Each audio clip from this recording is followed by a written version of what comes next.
Hello दोस्तों, good morning, नमस्कार, जोहार। चलिए देखते हैं झारखंड की आज की फटाफट बड़ी खबरों को। इसके पहले अगर आप इस चैनल पर पहली बार आए हैं तो चैनल को सब्सक्राइब कर दें, साथ ही वीडियो को लाइक भी कर दें।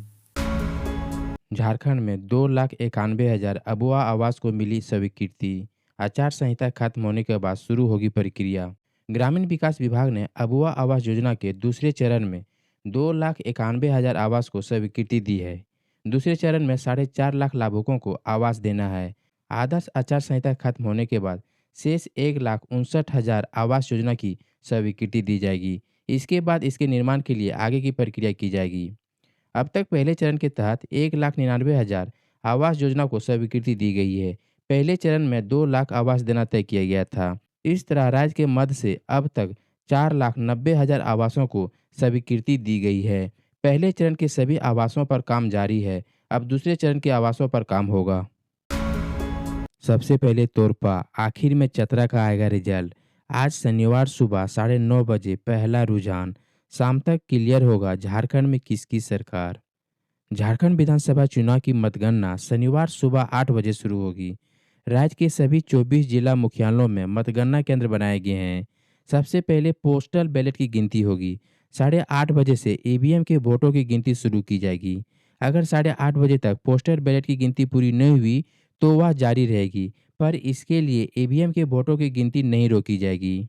सुबह 9 बजे से रुझान आने लगेंगे। पहले पोस्टल बैलेट के रुझान आएंगे, फिर 9:30 बजे पहले राउंड का रिजल्ट आएगा। सबसे पहले तोरपा और सबसे आखिरी में चतरा विधानसभा का रिजल्ट आएगा।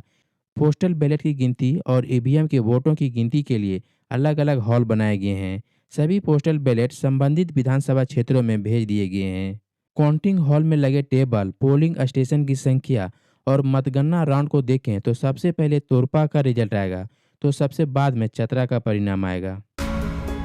झारखंड में भीषण सड़क हादसा, यात्रियों से भरी बस पलटने से 6 की मौत, कई घायल। कोलकाता से पटना जा रही वैशाली ट्रेवल्स की अद्यंत बस बुधवार सुबह 6:30 बजे जीटी रोड पर गोरहर थाना के समीप अनियंत्रित होकर पलट गई।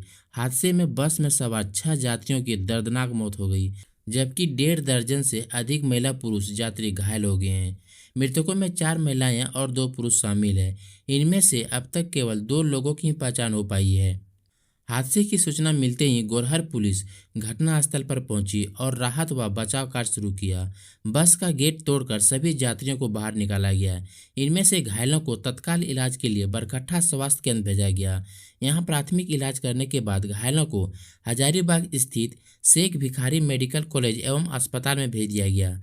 यहां चिकित्सकों को गंभीर रूप से घायल कोलकाता के हुगली निवासी रिजू राज का एक पैर काटकर अलग करना पड़ा। उसकी हालत गंभीर बताई जा रही है। वहीं इस हादसे की वजह से जीटी रोड करीब 2 घंटे के लिए पूरी तरह जाम हो गया। क्रेन की मदद से बस को सीधा कर सड़क से हटाया गया, जिसके बाद आवागमन सुचारू हो सका।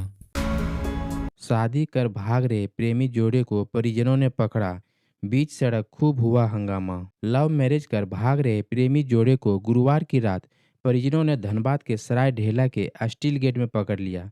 इसके बाद बीच सड़क पर खूब हंगामा हुआ। सूचना मिलने पर सराय ढेला पुलिस पहुंची और दोनों को पकड़कर थाने ले गई। पूछताछ के बाद दोनों को छोड़ दिया गया। जानकारी के अनुसार युवक निरसा व युवती बंगाल की रहने वाली है। दोनों ने अपने घर से भागकर शादी कर ली। गुरुवार को युवक को जानने वाले किसी ने दोनों को सराय ढेला में देख लिया और इसकी सूचना उनके परिवार को दे दी। आनन फानन में युवक के परिजन पहुंचे और उसे जबरन घर ले जाना चाहते थे। युवक इसके लिए तैयार नहीं था। इसे लेकर स्टील गेट में हंगामा हुआ। गिरिडीह में 2 घरों में घुसा ट्रक, चालक की मौत, घर वाले बाल बाल बचे। गिरिडीह जिले के अहलियापुर थाना क्षेत्र में शुक्रवार सुबह एक बड़ा हादसा हुआ। गांडे जामताड़ा मार्ग पर बेला टांड के पास सीमेंट से भरा एक तेज रफ्तार ट्रक अनियंत्रित होकर सड़क किनारे बने 2 घरों में घुस गया। इस हादसे में दोनों घर पूरी तरह से क्षतिग्रस्त हो गए, जबकि ट्रक चालक की मौके पर ही मौत हो गई। मृतक की पहचान धनबाद के भागा निवासी विकास यादव के रूप में हुई है। मिली जानकारी के अनुसार हादसे के समय घर के लोग अंदर सो रहे थे, लेकिन गनीमत रही कि सभी बाल बाल बच गए।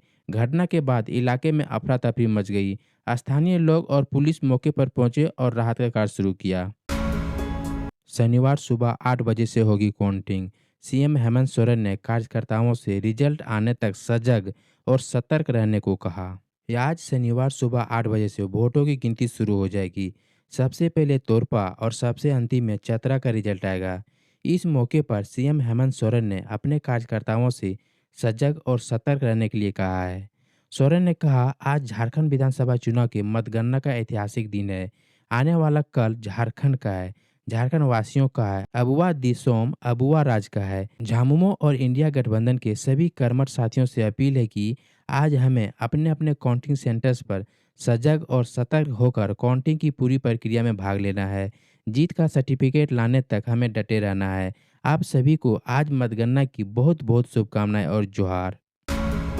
उत्तर भारत में बर्फबारी और ठंडी हवा से झारखंड में बढ़ेगी कनकनी। कांके का पारा 1.3 डिग्री गिरा। झारखंड में 26 नवंबर से मौसम के मिजाज में बदलाव दिख सकता है। मौसम विज्ञान केंद्र ने अपने पूर्व अनुमान में बताया है कि उत्तर भारत में बर्फबारी और ठंडी हवा चलने के कारण झारखंड में सुबह में धुंध और दिन में आंशिक बादल छाए रह सकते हैं। रात में कनकनी बढ़ सकती है। रांची का न्यूनतम तापमान गुरुवार को 14.4 डिग्री सेल्सियस रिकॉर्ड किया गया, जबकि बुधवार को न्यूनतम तापमान 12.2 डिग्री सेल्सियस था। यानी इसमें 2.2 डिग्री सेल्सियस की बढ़ोतरी हुई। कांके का न्यूनतम तापमान गुरुवार को एक बार फिर 5 डिग्री सेल्सियस पर पहुंच गया। बुधवार की अपेक्षा कांके के न्यूनतम तापमान में 1.3 डिग्री सेल्सियस की गिरावट दर्ज की गई। OLX पर बेचते थे चोरी की महंगी बाइक, 5 गिरफ्तार, 6 बाइक बरामद। गुमला में चोरी की बाइक के फर्जी कागजात बनाकर OLX पर बेचने वाले गिरोह के 5 सदस्यों को गुमला पुलिस ने गिरफ्तार कर लिया है। इनके पास से 6 महंगी बाइक बरामद की गई है। पांचों अभियुक्तों को गुमला पुलिस ने गुरुवार को न्यायिक हिरासत में प्रस्तुत कर जेल भेज दिया है। सांसद दीपक प्रकाश को दी गई महत्वपूर्ण जिम्मेदारी, बनाए गए विशेष अधिकार समिति के सदस्य। झारखंड बीजेपी के पूर्व प्रदेश अध्यक्ष और राज्यसभा सांसद दीपक प्रकाश को राज्यसभा में बड़ी जिम्मेदारी मिली है। सांसद दीपक प्रकाश राज्यसभा की महत्वपूर्ण संसदीय कमेटी विशेष अधिकार समिति के सदस्य बनाए गए हैं। वहीं इसके अध्यक्ष राज्यसभा के उपसभापति हरिवंश होंगे। राज्यसभा की इस महत्वपूर्ण कमेटी में अध्यक्ष सहित कुल 10 सदस्य होंगे। बता दें कि नई कमेटी के गठन की अधिसूचना जारी कर दी गई है। झारखंड भाजपा के नेताओं ने राज्यसभा में नई जिम्मेदारी मिलने पर दीपक प्रकाश को बधाई दी है। भारत सरकार ने 17,000 व्हाट्सएप अकाउंट्स किए ब्लॉक, ये है कारण। भारत सरकार ने 17,000 से ज़्यादा व्हाट्सएप अकाउंट्स ब्लॉक कर दिए हैं। ये अकाउंट्स दक्षिण पूर्व एशियाई देशों के हैकर से जुड़े थे, जो फर्जी investment offer, gaming apps, dating platform और ट्रेडिंग साइट्स के जरिए भारतीयों को ठगते थे। गृह मंत्रालय के Indian cyber crime coordination centre 14C और दूरसंचार विभाग ने इस कार्रवाई को अंजाम दिया। यह फैसला साइबर अपराधियों के नेटवर्क को खत्म करने और भारत में डिजिटल सुरक्षा को मजबूत करने के लिए किया गया। साइबर सुरक्षा पर जानकारी देने वाले साइबर दोस्त ने सोशल मीडिया पर इस कदम की जानकारी दी। उन्होंने बताया कि 14C ने दक्षिण पूर्व एशिया के देशों जैसे कंबोडिया, म्यांमार, फिलीपींस और लाओस में साइबर ठगी करने वालों की पहचान कर उनके अकाउंट्स को ब्लॉक किया। जांच में पता चला कि ये ठग भारतीयों के इन्वेस्टमेंट पर बड़ा मुनाफा कमाने, ऑनलाइन गेम खेलने, मनपसंद जीवन साथी से मिलने और फर्जी ट्रेडिंग प्लेटफॉर्म पर कमाई के झूठे वादे कर जाल में फंसाते थे। वन विभाग ने छापेमारी में जब्त की 50,000 की सखुआ की लकड़ी। गुप्त सूचना पर हुई कार्रवाई। झारखंड के लोहरदगा जिले के बगरू थाना क्षेत्र के अंतर्गत चरहू गांव में वन विभाग ने अवैध लकड़ी के खिलाफ बड़ी कार्रवाई की। इस दौरान वन विभाग ने छापेमारी कर सखुआ लकड़ी के कई चौपहल बरामद किए। वन विभाग को मिली गुप्त सूचना के आधार पर कार्रवाई की गई, जिसमें इलियास अंसारी के आंगन से लकड़ी बरामद किया गया। वहीं आरोपी इलियास अंसारी मौके से फरार हो गया। इसके बारे में वन विभाग के कर्मियों ने बताया कि उन्हें गुप्त सूचना मिली थी। इसके बाद बताया गया कि पहाड़ से लकड़ी लाकर अवैध रूप से उसकी खरीद बिक्री होती है। सूचना मिलने के बाद टीम का गठन कर मामले में कार्रवाई की गई। इस कार्रवाई में वन विभाग ने करीब 50,000 रुपये के सखुआ की लकड़ी को बरामद किया है। वहीं इस मामले में भारतीय वन अधिनियम के तहत केस दर्ज कर आगे की कार्रवाई की जा रही है। सादगी के साथ इस बार मनाया गया झारखंड विधानसभा स्थापना दिवस।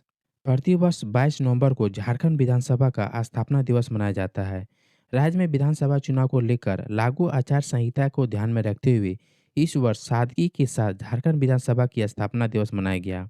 विधानसभा स्थित कॉन्फ्रेंस हॉल में सभा सचिवालय के वरीय पदाधिकारियों द्वारा दीप प्रज्वलित कर झारखंड विधानसभा की स्थापना काल का स्मरण किया गया। इस अवसर पर प्रभारी सचिव सैयद जावेद हैदर ने झारखंड विधानसभा के पदाधिकारियों कर्मियों को और जिम्मेदारी के साथ काम करने के अलावा शुभकामनाएं भी दी। प्रदीप यादव की गाड़ी का एक्सीडेंट, सोशल मीडिया पर पोस्ट कर दी जानकारी। गोड्डा के पोड़ैया हाट से कांग्रेस उम्मीदवार प्रदीप यादव ने सोशल मीडिया पर जानकारी दी है कि उनकी गाड़ी दुर्घटना का शिकार हुई है।